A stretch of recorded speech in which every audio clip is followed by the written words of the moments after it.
CBS Radio Mystery Theater presents...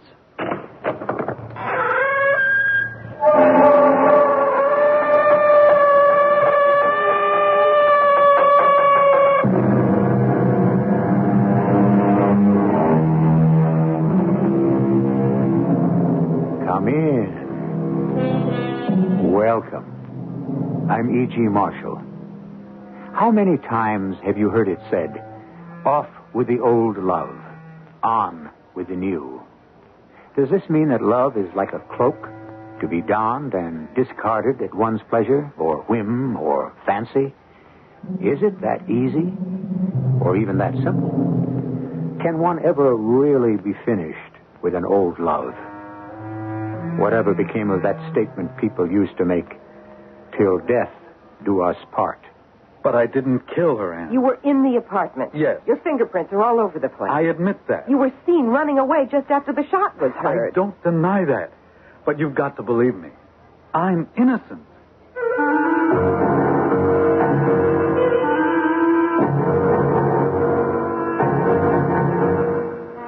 Our mystery drama, We Meet Again, was written especially for the Mystery Theater by Sam Dan and stars Terry Keane.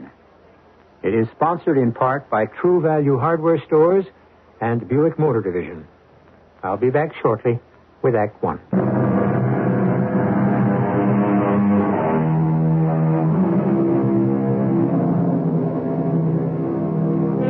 It is said that woman loves only her very first sweetheart.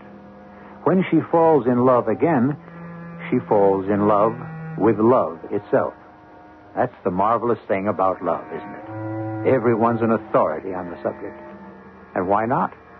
Is there anyone within the sound of my voice who has not been in love at least once? Well, if you haven't, what are you waiting for? But before you do, listen first to our tale of love and death. Dan? Dan?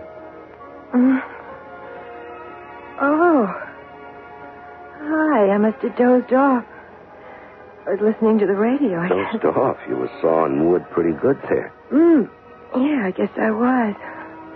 Let me turn that thing off. What time is it? 12:15. You mean it's past midnight? Mm-hmm. Oh. Are you hungry? I'm starved.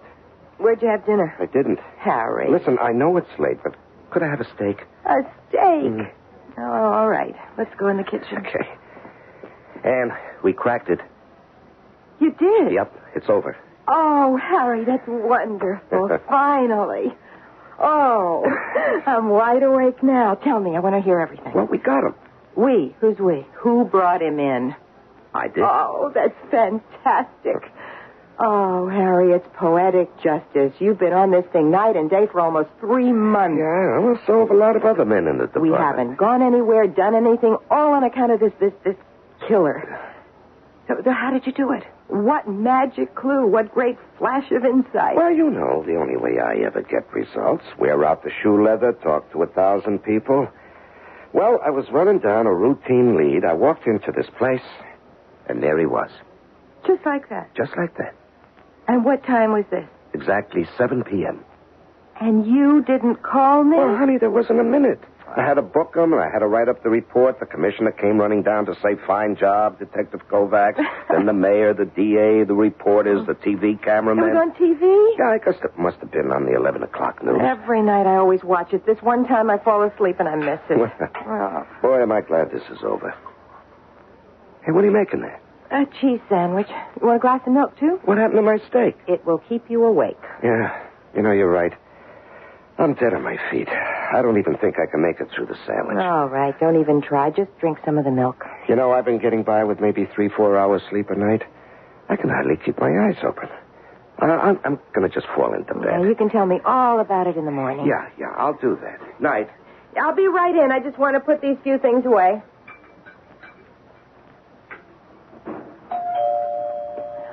Who can this be? Just a minute.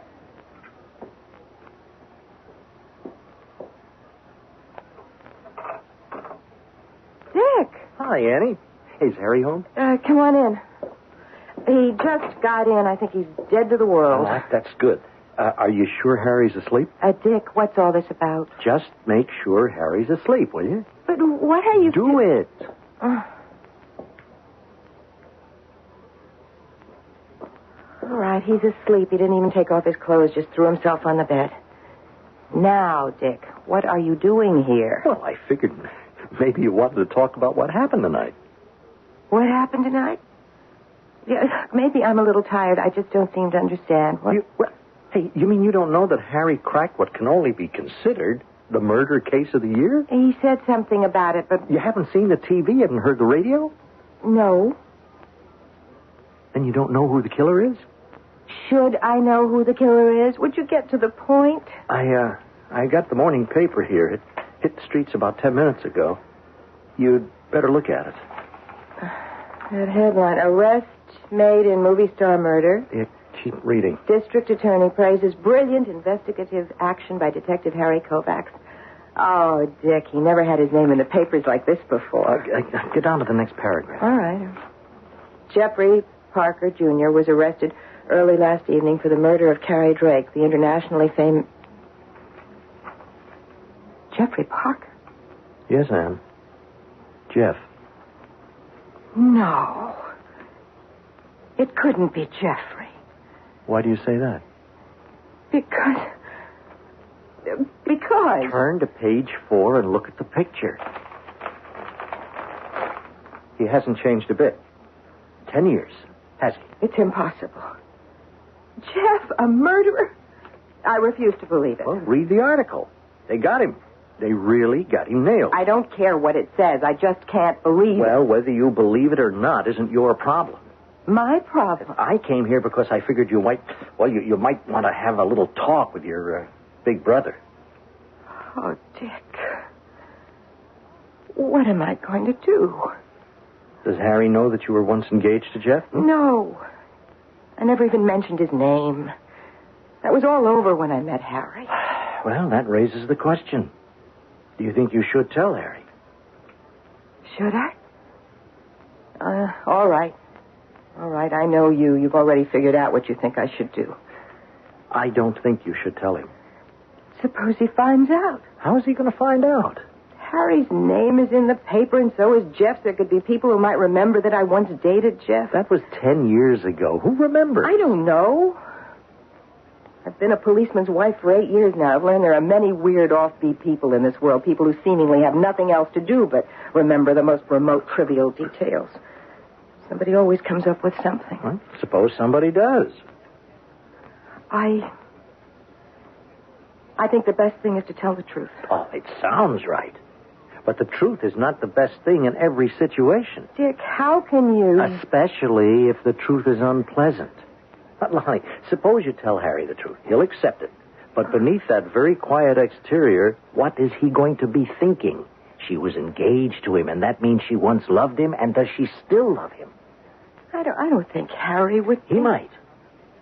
So what's to be gained by telling him, huh? Now, Harry is happy and secure in the knowledge of your love for him. Now you just... Well, I guess you could say you just poisoned the well. Now, of course, there is another problem. What are you saying? Are you still in love with Jeffrey? Dick. That's not an answer. Are you? No. Well, that's a quick answer. But remember, I was around the house when that love affair was on fire. But it came to an end. I walked out on him. Well, you say that so calmly now, but I remember how it was. It's over, Dick. Over. It's dead. Then keep quiet. Don't bring it back to life.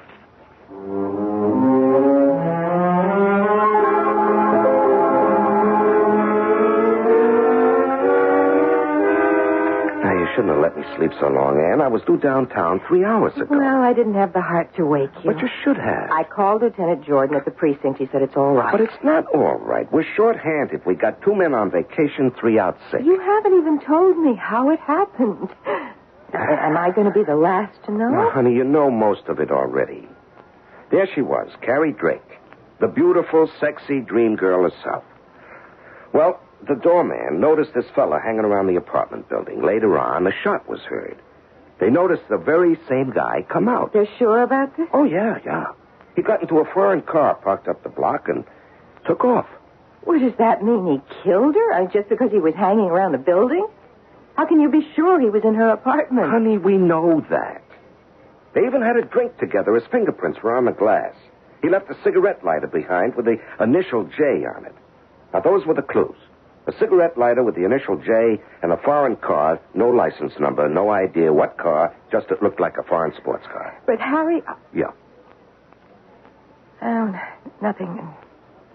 Nothing. So, what did I do? I made the rounds of every foreign car dealer in the area. Do you remember selling a car to a guy who looks like, and I gave him the description, see? He has a first or a last name beginning with a J. Finally, I walk into this dealership way uptown, you see, and there he is. He's working there as a salesman. Talk about luck. It's the kind of luck you make, Harry. In my spare time, I'd been checking registrations at the Motor Vehicle Bureau. Now, I started calling on every foreign car owner who had an initial J. There were thousands.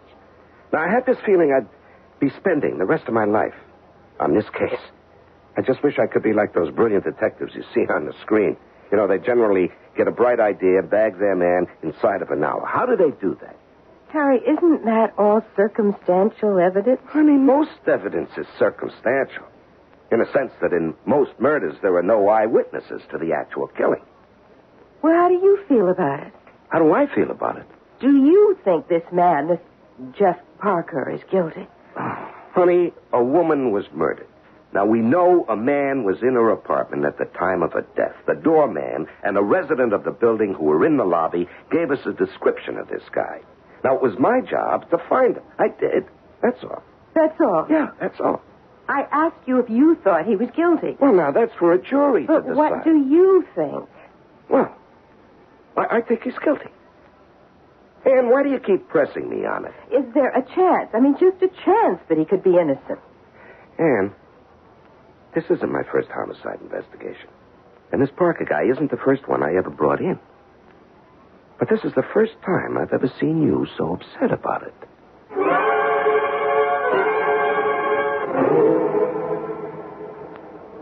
And I only have an hour for lunch, and you haven't even started to talk. I can't help feeling responsible for Jeff Parker. Responsible? That is ridiculous. When I broke our engagement, it was a terrible setback for him. So maybe I helped push him down the road that ended where it did.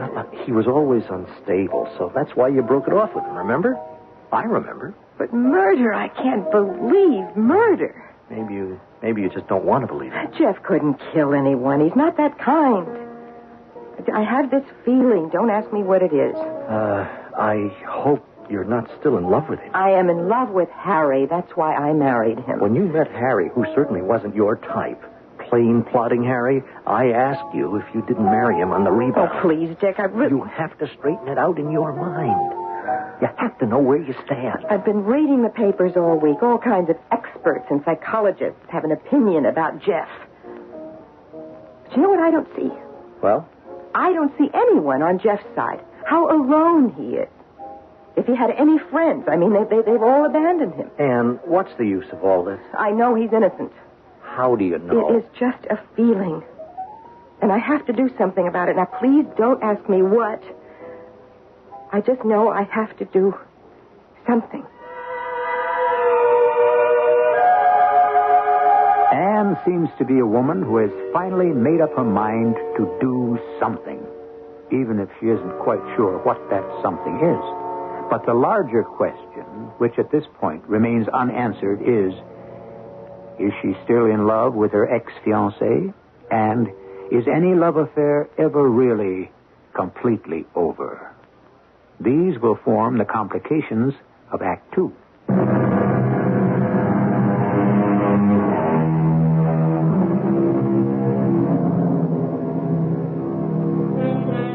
Is it true that the first love will last, in some way at least, forever? And when it's gone, are we convinced that it's dead? But is it only asleep? Who knows? And why do we bring it up here? Well, psychologists tell us that love, or the lack of it, is the motivating force for all human action. Are we about to witness an example of that right now? Oh, come in, Anne. Good morning, Lieutenant Jordan. Now, sit down. I hope I'm not disturbing you. Oh, how often do I get a chance to talk with a pretty woman here at headquarters? Oh, Harry's out. He's off and running on another murder. Well, I haven't come here to see Harry. I want to see you. You're going to chew me out for working Harry so hard. But, Anne, it's the nature of the man. He loves his job. Could you arrange for me to see Jeffrey Parker? I beg your pardon. Could you arrange for me to... I heard you. I just don't understand. Can I tell you something in confidence? I don't want Harry to know. Then, Anne, I'm not sure I should... 10 years ago, Jeffrey Parker and I were engaged. Well, I'm not going to ask the obvious question. I am very sure I am no longer in love with him, but I believe that he's innocent. I'm very much afraid he's guilty. I know how it looks. It's just that I want to tell him that I still believe in him. Lieutenant, he is so alone. I just want him to hear one voice say, I believe you. Let him know that one other human being is on his side. Now, can you arrange it for me, Lieutenant? Well, I can arrange it for you.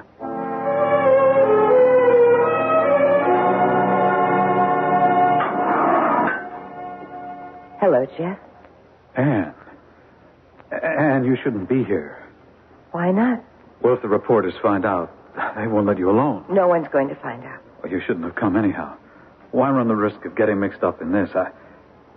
I hear you're married. Is it true? It's true. I'll bet he's a wonderful guy. Yes, he is. His name is Harry Kovacs. Well, that's the name of the detective who brought me in. He's my husband. Oh, Anne, get out of here. Can you imagine what the newspapers would do with this? Jeff, I want to help you. Oh, no one can help me. Answer one question. Did you kill Carrie Drake? No. How did you get into it? How did they get this case against you? You know me. If there's trouble anywhere within 500,000 miles, it'll find me. Well, could the description be wrong? Another man, maybe? Anne, I was there. I was in the apartment. Well, what were you doing there? I was trying to sell her a car.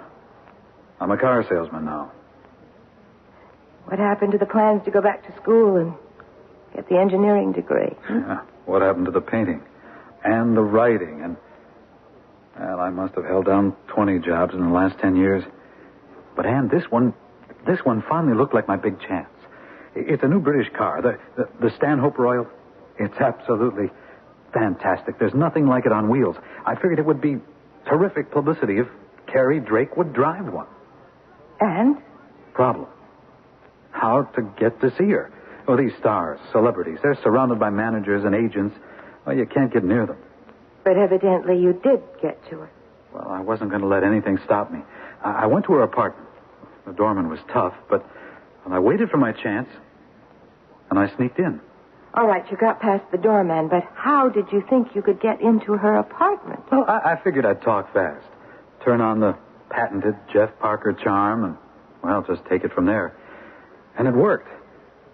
I knocked on the door. She opened it and said, Hello.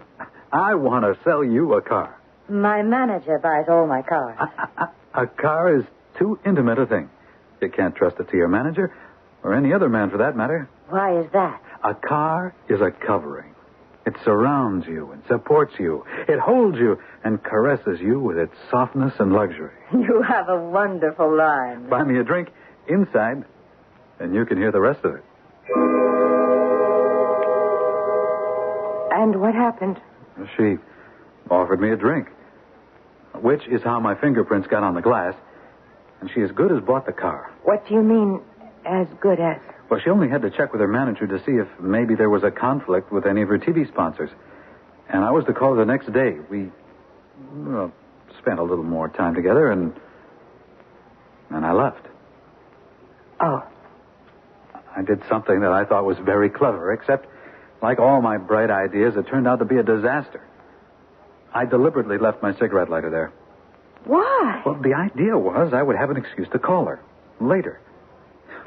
Now, how's that for putting my head in the noose, huh? But when you left her, she was alive. I swear. Well, I didn't want to tangle with that doorman, so I used the fire stairway. You know, I think I heard a noise. What kind of noise?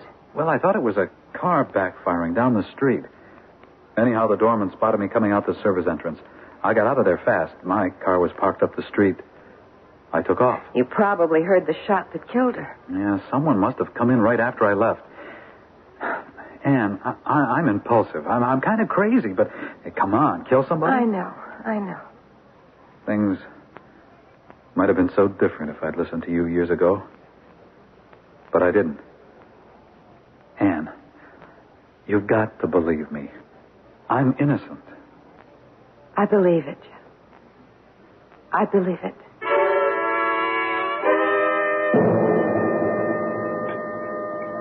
Harry? Some more sauce? Yeah, it's very good, thanks. Harry? How did Jeff Parker kill Carrie Drake? He shot her with a .25 caliber pistol. But they didn't find the gun in Parker's possession, did they? Well, he probably dumped it off somewhere. But why should he have killed her? He claims he went there to sell a car. Now, honey, that may have been his original intention, but she must have caught him stealing. Stealing what? Well, there was a very valuable diamond bracelet on the sideboard. The maid remembers it was there when she left, which was just before Jeff Parker arrived. Now the bracelet is gone. What happened, he probably tried to slip it in his pocket. She caught him, and he had to kill her to get out of there. Was the bracelet found in his possession? Oh, no, that's probably well hidden. Well, it seems to me only a criminal would steal her jewelry. Oh, and he's got a police record. He has? Oh, yeah. 8-9 years ago, he was up on assault. Now, true, the guy tried to cheat him out of some money, but it shows you his temper. And there was a bad check charge, but it never got anywhere. And he was in on a phony stock swindle, but that got hushed up. Well, none of that proves he's a murderer. Honey, what do you say we take in a movie tonight, huh? Is there anyone who had a motive for killing Carrie Drake? Anne, show me any prominent person, and there are no end of people who could have motives. Well, who, for instance, would have a motive for killing Carrie Drake? Oh, you don't know how I've been through this whole thing. Number one, Mrs. Wendy Halstead, wife of a prominent filmmaker who fell for Carrie. Now, Mrs. Halstead was heard making threats to Ed Rainey, the producer. Sunk a fortune into a Broadway play for her. She walked out on him. He went bankrupt. Number three, her fiancé, Paul Jennings. The word was out she was ready to give him the air. So there are other people. Yeah, sure, but none of them were seen coming out of the apartment building. Now, what do you say we go to that movie, huh? Harry? What? I believe Jeff Parker is innocent. You do? Yes. Well, I don't want to talk about it anymore. He'll have his day in court. Harry, I know he's innocent. Is that a fact? How do you know? I know because he told me. He told you. How could he tell you? I spoke with him this morning. I paid him a visit in his cell. Now, the reason I did was because long before you and I met, Jeff Parker and I were engaged. We were in love. I guess we thought we were, but I realized it could never work because the very last thing Jeff wanted was a home and stability, and that was the very first thing that I wanted. I see. And you believe him? Yes, I do. Huh? Has he, told you anything he hasn't told us? No. Huh. Well, he needs a better story than the one he has now. But it's a true story. Harry, will you help him? Yeah. How? Well, I'll just assume we don't have the killer and start looking all over again on my spare time. I'm off tomorrow. I'll go see him first thing in the morning. Thank you, Harry. No, that's not the way to do it. I'll go down there right now.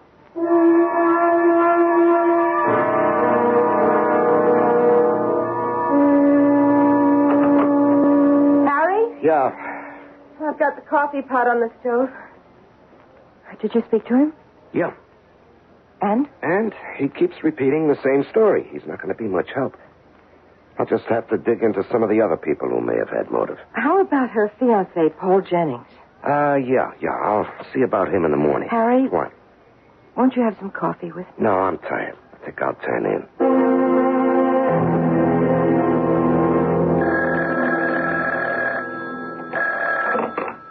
Hello. Oh, yes, Lieutenant. Yeah. Yeah, I know. Okay, I'll be there. It was Lieutenant Jordan. They need help on the Leggett murder. I have to report to Inspector Dolan. Oh. Yeah, Jordan's let me loose for the Jeff Parker thing for 3 whole days, but now he has to justify it officially. That means you won't be able to do anything more for Jeff. Well, honey, I've gone as far as I could. This Halstead woman, the producer, the fiancé, I can't get a thing on them. Well, maybe the killer was somebody she didn't know. A thief? No, I went through that, too, even though it wasn't likely. Why wasn't it? She was wearing a diamond ring, honey. Why didn't the thief take that, too? Why just the bracelet? And there was cash in the house and an expensive watch. Just doesn't make sense. But I stayed with it. I checked the pawn shops. Now, if a thief had done it, what did he do with the bracelet? I got nowhere. Harry, I know it looks bad for Jeff. Honey, I'm afraid the time has come for you to face the facts. Jeff Parker is guilty.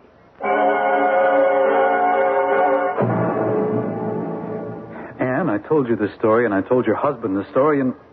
Oh, what's the use? Tell it to me again. When you walked into my cell, I thought, oh, Lord, she does love me.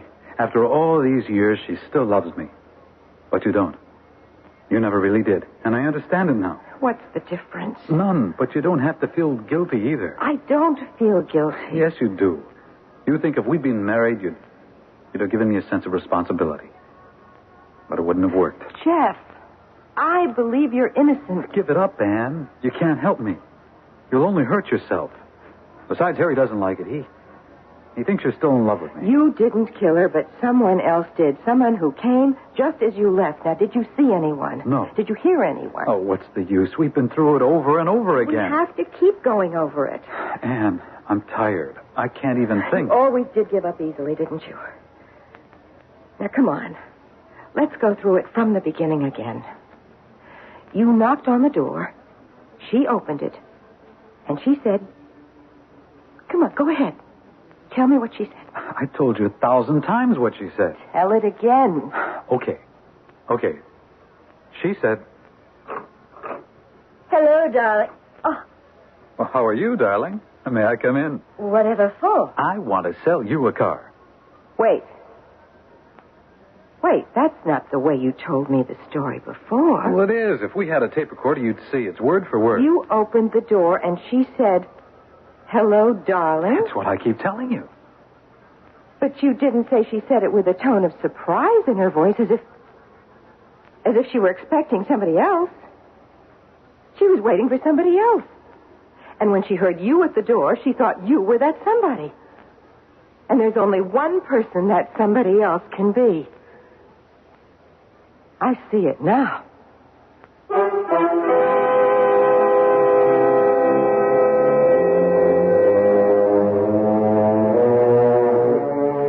What does she see? So far, she doesn't have any fact which isn't also in your possession. Well, check back over the facts and inferences that have been made so far, and we'll compare notes when I return with Act 3.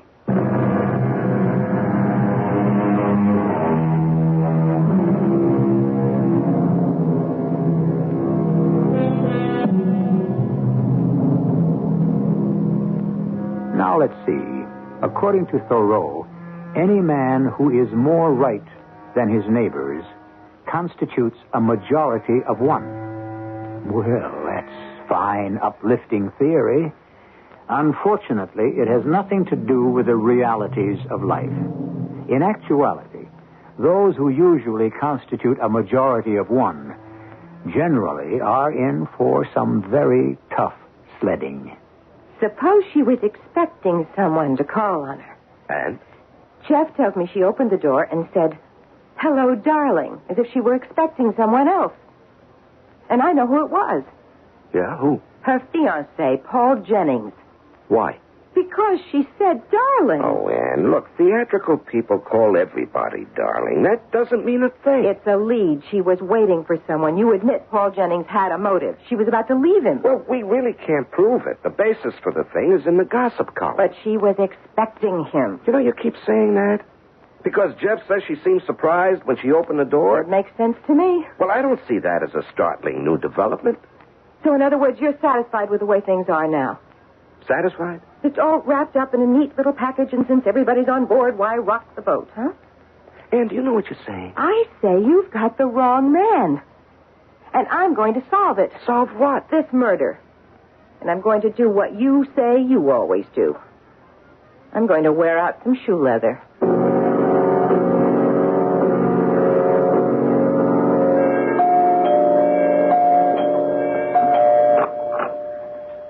Hi, sister. Dick, you caught me as I was leaving. Well, aren't you going to ask me in? I've got a tremendous lead. Well, I'll come in anyway. Dick, I really don't have the time. I know. Well, you don't have the time for anybody. Now, get off it, Ann.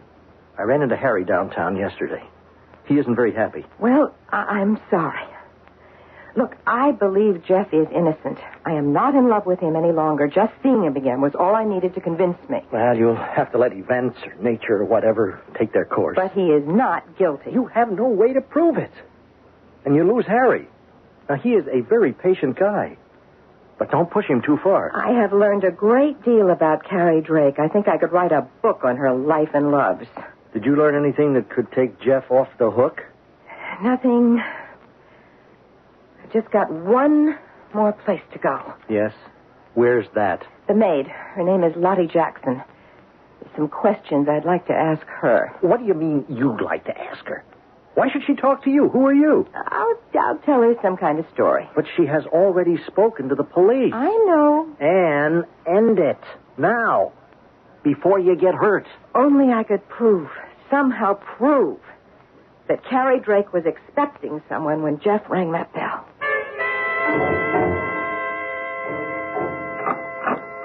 Yes? Oh, are you Mrs. Lottie Jackson? That's me. I'm a reporter. Could I talk to you? Well, I don't know. The man from the Daily Express bought my life story. And he said I couldn't say a word to any other reporters. I signed some kind of paper or something. Oh, well, naturally, I would respect that agreement. I cleaned for Miss Drake for 20 years. I come to work for her when she got her first Broadway job. Only 18 she was. I got so much publicity when she got killed. I even went on the TV. I know. I saw you. Like I said, I got this contract with this other paper, so I can't sell you a story. Well, I'm thinking of writing a book. You're going to offer me some money? Why don't we talk for a few minutes and see what you know? I know everything. Come on in. Now, the day she was killed, and this was just after you left, was she expecting anybody? The cops kept asking me that. Not that I know of. You sure? Yeah, I'm sure. Look, you gonna write a book? I got an angle for you. You have? Yeah. There's something I'd like to see written about her, so I'll give you this for nothing. Well, I'm sure that's very Guys used to load her down with jewels. I remember reading about it. But that stuff didn't really mean a thing to her. No? She was rich. I mean, she was born rich. Her old man owned half the oil in Texas. She said to me one day, Lottie, what are diamonds? Rocks that come out of the ground. And so when she broke off with the guy, she always gave him back the jewels he'd given her. Well, I never read about that. You said that when you left, she had a diamond bracelet on the sideboard. That's the one that must have cost $20,000 at least. Had she planned to wear it? As far as I know, she never wore it. She hardly ever wore any jewels. That was the big joke. She had all these rocks, and she kept them in a vault. All of them? Every single one of them. Well, then, for this bracelet to have been out on the sideboard, she would have had to take it out of the vault. Is that right? Uh-huh. Tell me, there were rumors that she was going to break up with her fiancé, Paul Jennings. I heard about that. Would you know if it was true? Wait a minute. Of course she was. Sure he was through. He was all through. I should have known. Well, how should you have known? The bracelet. Why would it be there? Why would she have gotten it out of the vault? She was planning to give it back to him and say, bye-bye, Paul. Take your bracelet and... Hey, lady, where are you going? What got into her?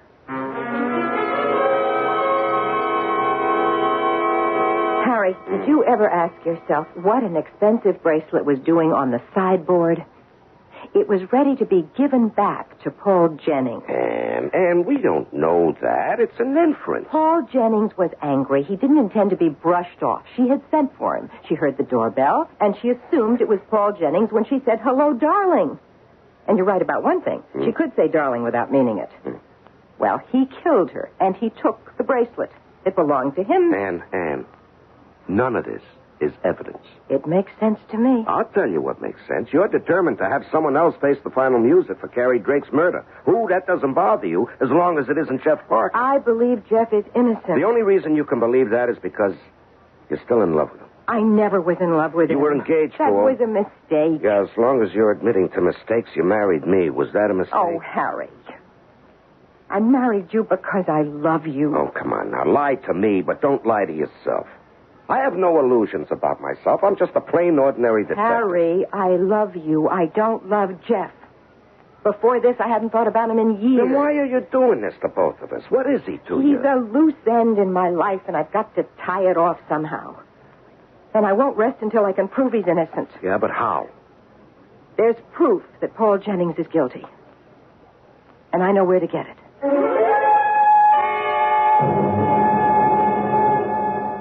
Hello, is this the Royal Arms Hotel? I'm calling from the Princess Theater, where Mr. Paul Jennings is in rehearsal. He left a copy of some script revisions in his apartment. We're sending a lady over to get them. Would you let her in, please? Thank you. Well, hello. What are you doing here at my apartment? I was just leaving, Mr. Jennings. Well, you don't look like a burglar. Well, I'm not, really. You've been ransacking the place. You find anything valuable? If you did, I'll split it with you. Well, I made a mistake, obviously, so why don't I just leave? I am afraid not. We have a very permissive society, but I won't be part of it. Now, you'll have to tell your story to the police. Look, I was never in any kind of trouble. Well, this then will be good for you. It's a lesson. This is Paul Jennings in apartment 11A. Have the police come here at once. Time we put our foot down on all this crime. I see now why she threw you over. Oh, who threw me over? Carrie Drake. How could she put up with you? What are you talking about? Why do you say she threw me over? How do you know? I read about it in one of the columns. Wait. You were looking for some... Open your bag. I really didn't find any... Open your bag. That gun. It's the gun you used to kill Carrie Drake. And the bracelet you took from her apartment. Give me that bag. Oh, no. I have got the gun. If you take one step toward me, You'll what? I'll shoot. And I'm not joking. Go ahead. I'm warning you.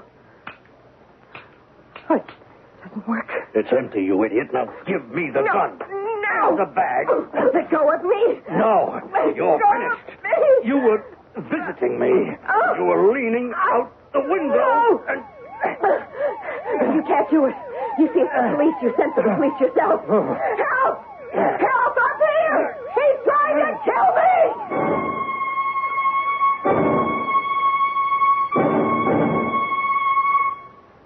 Well, at least we kept it in the family. Harry, I'm sorry. Fortunately, the patrolman walked in and I had the evidence. No, it's all right. What I wanted to do was phone you and have you get over there so it could be your arrest. No, it's all right, I tell you. Is it, Harry? Is it really all right?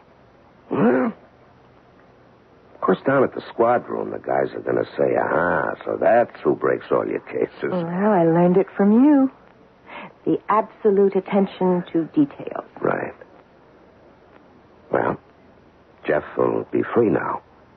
Yes. Oh, Harry.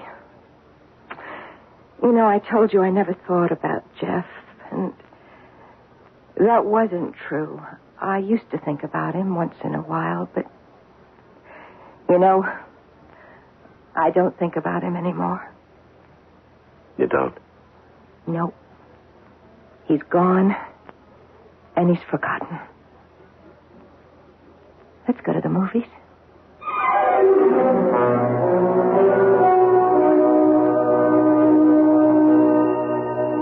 All's well that ends well, as Mr. Shakespeare tells us, but the problem is, when and what is the end? Do we sometimes confuse the end with just a hiatus, a pause? Out of sight may mean out of mind, but out of which part of the mind? Perhaps only the conscious. Who knows what still stirs underneath? I shall return with a partial answer shortly.